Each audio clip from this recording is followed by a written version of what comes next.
France की राजधानी Paris में क्लास के दौरान पैगंबर मोहम्मद के कार्टून पर चर्चा करने पर बच्चे के पिता ने काटा इतिहास के अध्यापक का सिर। आरोपी की घटनास्थल से 600 मीटर की दूरी पर पुलिस द्वारा की गई जवाबी कार्रवाई में मौत। राष्ट्रपति इमैनुअल मैक्रों ने घटना की निंदा करते हुए कहा, हमारे हमवतन में से एक की आज हत्या कर दी गई क्योंकि उसने सिखाया अभिव्यक्ति की स्वतंत्रता, विश्वास करने या ना करने की स्वतंत्रता। हमले को फ्रांस को विभाजित ना करने दें। हमें नागरिकों के रूप में सभी को एक साथ खड़ा होना चाहिए। कनाडा के प्रधानमंत्री जस्टिन ट्रूडो ने शुक्रवार को चीन के बिगड़ते रवैये के खिलाफ कहा, हम मानवाधिकारों के समर्थन में मजबूती से खड़े रहेंगे, चाहे वो उइगर समुदाय की परेशानियों के बारे में हो या फिर हांगकांग में चिंताजनक स्थिति के बारे में या फिर चीन की बलपूर्वक कूटनीति के बारे में बात करना हो। कनाडा हमेशा अमेरिका, ऑस्ट्रेलिया, ब्रिटेन, यूरोपीय देशों समेत अपने उन सभी सहयोगियों के साथ है जो मानवाधिकारों के उल्लंघनों के प्रति चिंतित हैं।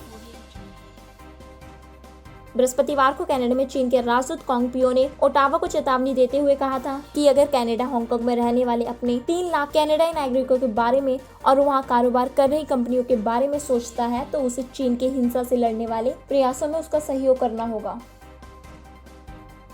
पाकिस्तान में बलूचिस्तान प्रांत में गवादर के औरमारा शहर में उग्रवादियों ने पाकिस्तानी तेल एवं गैस कर्मचारियों के काफिले पर किया हमला। हमले में अर्धसैनिक बल के 8 जवान समेत 15 लोगों की मौत। बलूचिस्तान लिबरेशन फ्रंट समेत एक नए उग्रवादी संगठन ने ली हमले की जिम्मेदारी।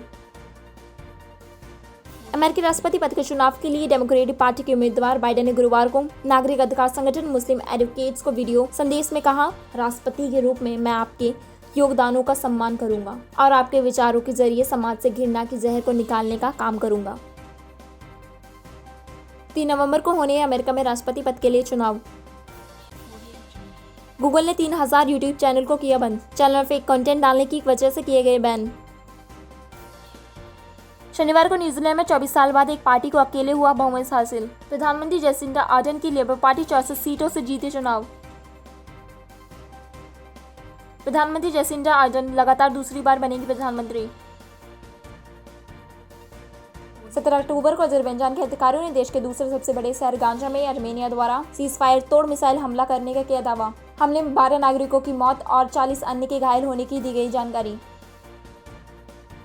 अजरबैजान के राष्ट्रपति के सहयोगी हिकमत हाजीव ने बताया, बैलिस्टिक मिसाइल अर्मेनिया के क्षेत्र से दागे गए थे, जबकि गांजा संघर्ष क्षेत्र से काफी दूर है।